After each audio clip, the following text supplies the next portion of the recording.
Hey everyone, Douglas here, and welcome back to Applied MMT. It's market recap time for Tuesday, December 12th, 2023. Let's go and dive right on into things tonight. Let's see, markets, S&P up almost 0.5% today. Nasdaq, I think, was up close to 1% today.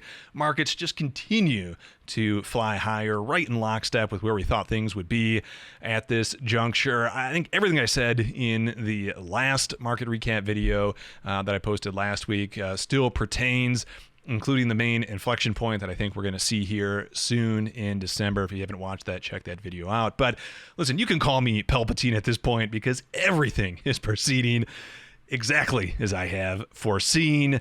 Yeah, markets, what's astonishing here is markets are unfolding in lockstep with fiscal. Really, following COVID and following the stimulus in COVID, we have seen such a fiscally dominated situation on the equity front that markets have tracked the fiscal flow at levels that I just haven't seen in the 7-8 years that I've been tracking with the tools that I've developed in mind, and at least that I can remember. This is as close as they've tracked because we are so fiscally dominated right now. I think when it's all said and done, we're gonna have like a 1.7 trillion deficit or something like this year. Just massive fiscal expansion. Obviously, 2023 propelled by the higher interest income because the higher interest rates for 2023. But I think the bigger point that I'm trying to make is the fiscal right now continues to lead the way. And I see these bears pointed to, bank credit being flat for 2023, M2 continuing to contract year over year, all that sort of stuff. It doesn't matter. That doesn't matter when we are in such a fiscally dominated situation. And if you're holding out hope that eventually the fiscal will wane, listen, we've now effectively given the banking sector 2 to 3 years to repair, to recapitalize their balance sheets, to prepare their balance sheets for what will inevitably be a waning of the fiscal and the need to expand endogenously once again. But they are in as good a position as they've been in post-Great Financial Crisis to hold a strong business cycle on their own. So even if fiscal were to start falling tomorrow, it's probably not. I mean, we're probably going to continue to be fiscally dominated for quite some time. But even if that happens, the banks are in as good a position as they've ever been in, or certainly as they've been in quite some time. We have a lot of space to expand. Yeah, if I'm a bear, which I'm not, I'm going to be in for quite a rough time at this point, at least as the business cycle pertains. But enough on stocks.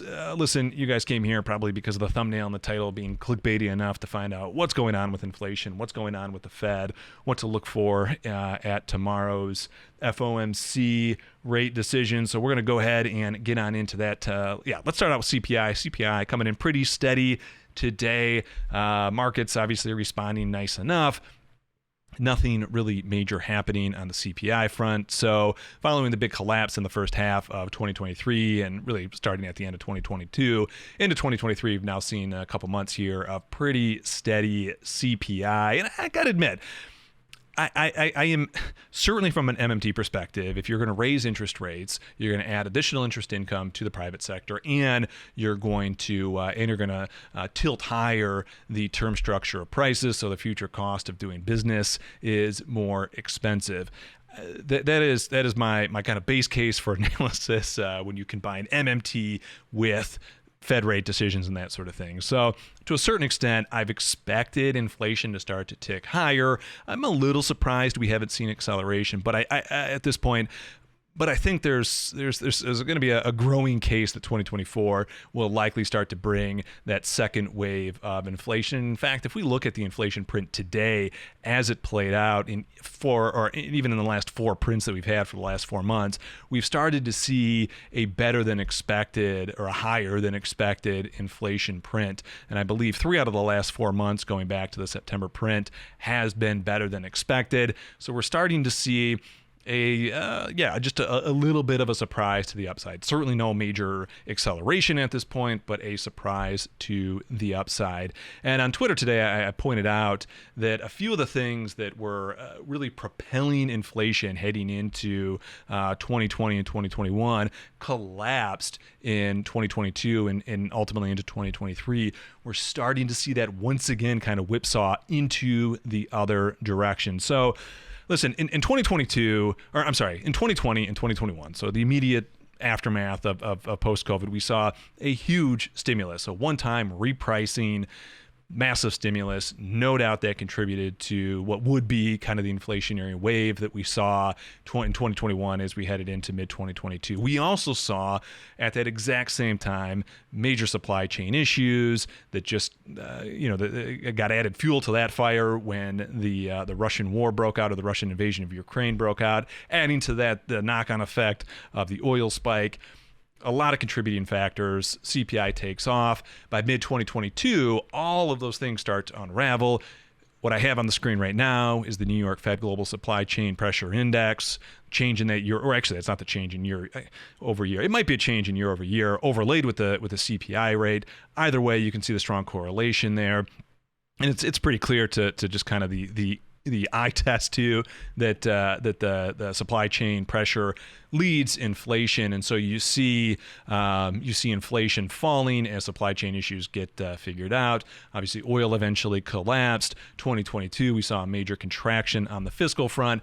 So everything that propelled inflation higher into that 2022 peak reversed as we were midway through 2022 and then ultimately into early 2023.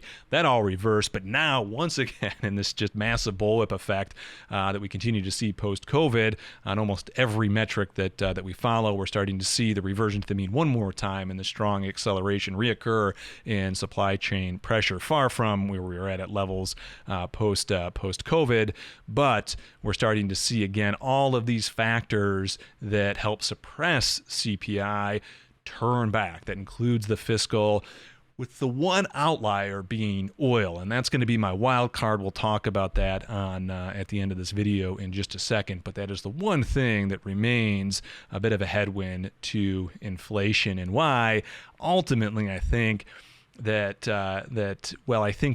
inflation will likely tick up in 2024, that we're not going to get runaway inflation or inflation that just gets aggressively strong unless oil manages to find its way higher. But going back to that original point, it is, at the end of the day, a monetary decision to have inflation. I am thoroughly convinced, the data seems to spell this out. If the Fed pushes interest rates higher, you're going to see inflation converge at the policy rate. So from MMT, we understand that the Fed is the monopoly price setter of interest rates. We also understand, based on their own stated policy, that they don't understand that fact. So what do they look at then? What contributes to the decisions they're going to make? Three things. They're going to look at growth, they're going to look at employment, and they're going to look at inflation. And I can demonstrate this by pulling up all three of those things. On the top here is going to be the 10-year yield. Now, again, the 10-year yield is going to converge on the Fed funds rate over time. So it's a bit of a proxy as to what the market is thinking the Fed is going to do. And you can see that the market tracks the 10-year yield here tracks CPI. On the lower side is the year-over-year change of CPI. And again, the 10-year yield tracking very nicely with that. So as CPI falls, so too will the expectations for where the Fed will ultimately set rate. And then we also know in the cockamamie system that is the Fed determining where they want to set the Fed funds rate, they also look out at the market to determine, for whatever reason, where they want to ultimately set rates. So again, one factor, of course, going to be inflation in and of itself. The next is going to be growth. And of course, we've seen a steady rise in growth, GDP year over year on the lower chart. Once again, rates tracking GDP. And then finally, that unemployment rate as well.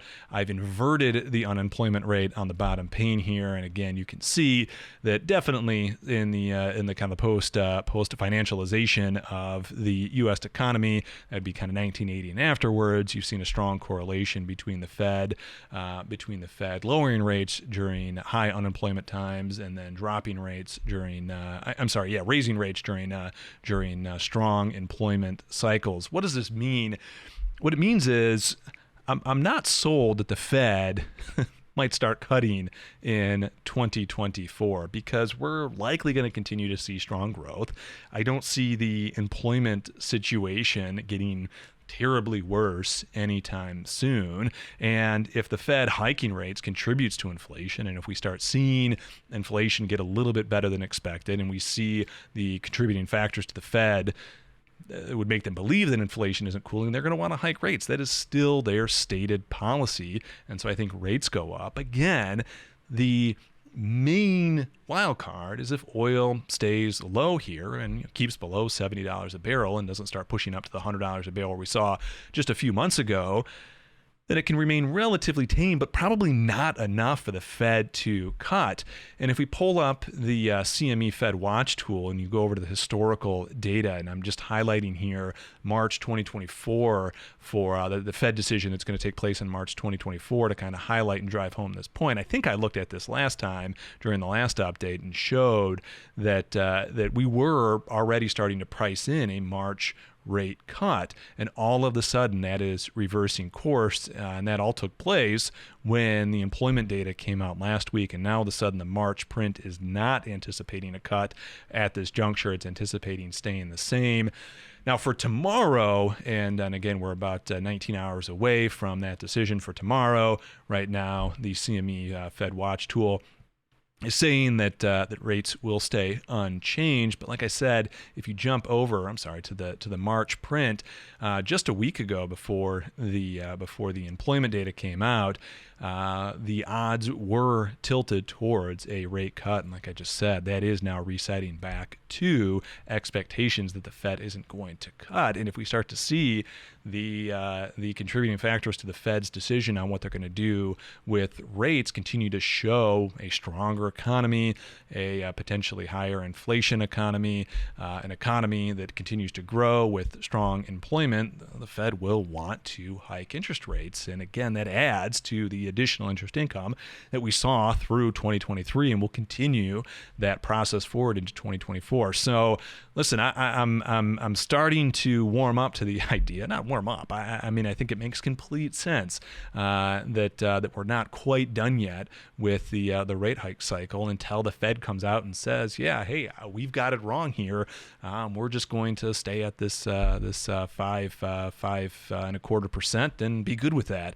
Until they say something like that, and as long as they continue to say and express that they need to hike rates to tame inflation, that I think we could be in for that second wave of inflation starting in 2024. And I think ultimately rates end up higher by the end of 2024 than where they close out 2023. Outside of some major external catastrophe, obviously, if we have something like COVID repeat or an asteroid hit or something like that, major disinflationary event that's outside of the business cycle, that changes things. But assuming the business cycle just plays on heading into 2024, I don't see how the Fed decides to take their foot off the gas unless they just, give me a call and they're like, hey, Doug, you've been really accurate on this stuff.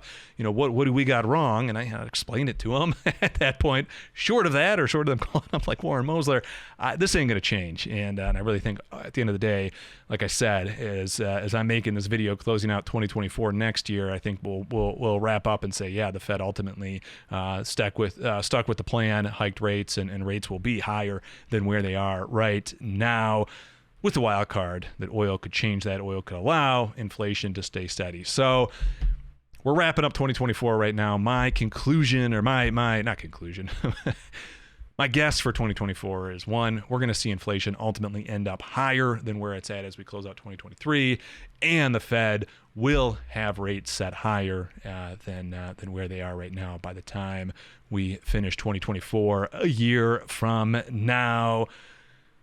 Yeah, we'll see. We'll see how things play out going forward. Before we leave, real quick, appliedmmt.com. We finally added a free tier. We're going to start releasing some articles on the free tier. If you hit subscribe and you're not an active trader, active investor, you don't need the tools, and you just want to see kind of what we're up to and get an understanding of the macroeconomy. We've opened up a free tier. Sign up if that's something you want. If you are an active trader, active investor, and you like some of the tools we've showed off, those will help you. You want the twice weekly updates. You want the monthly outlook.